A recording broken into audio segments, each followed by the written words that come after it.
ইরানের প্রয়াত সর্বোচ্চ নেতা আয়াতুল্লাহ আলী খামেনির প্রথম জানাজা অনুষ্ঠিত হয়েছে। একই সঙ্গে তার পরিবারের আরও 4 সদস্যের জানাজা নামাজও আদায় করা হয়। তেহরানের ইমাম খোমেনি গ্র্যান্ড মোসাল্লায় বাংলাদেশ সময় সকাল 10:30টায় খামেনি ও তার পরিবারের সদস্যদের জানাজা অনুষ্ঠিত হয়। শিয়া ধর্মীয় নেতা জাফর সোবহানি জানাজার নামাজে ইমামতি করেন। ইরানের আধা সরকারি সংবাদ সংস্থা তাসনিমের খবরে বলা হয়, জানাজার নামাজ শুরুর কয়েক ঘণ্টা আগেই মুসাল্লার প্রধান প্রাঙ্গণ মানুষের ভিড়ে পূর্ণ হয়ে যায়।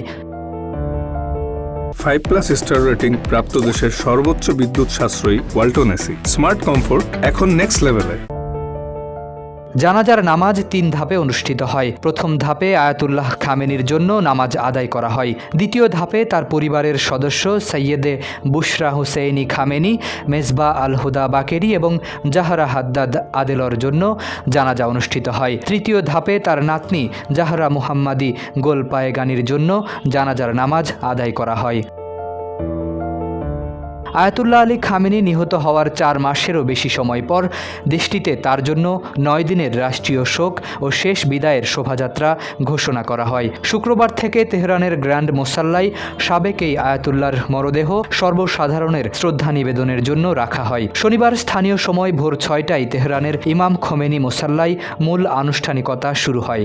সেখানে দর্শনার্থীরা রোববার বিকাল পর্যন্ত শ্রদ্ধা নিবেদন করতে পারবেন। 1989 সাল থেকে ইরানের সর্বোচ্চ নেতা হিসেবে দায়িত্ব পালন করা খামেনি গত 28 ফেব্রুয়ারি যুক্তরাষ্ট্র ও ইসরায়েলের যৌথ হামলায় নিহত হন। মৃত্যুকালে তার বয়স হয়েছিল 86 বছর।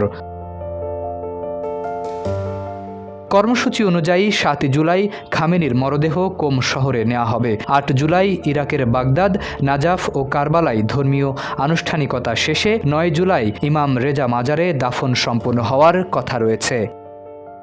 শরীফ উদ্দিন, ইত্তেফাক নিউজ।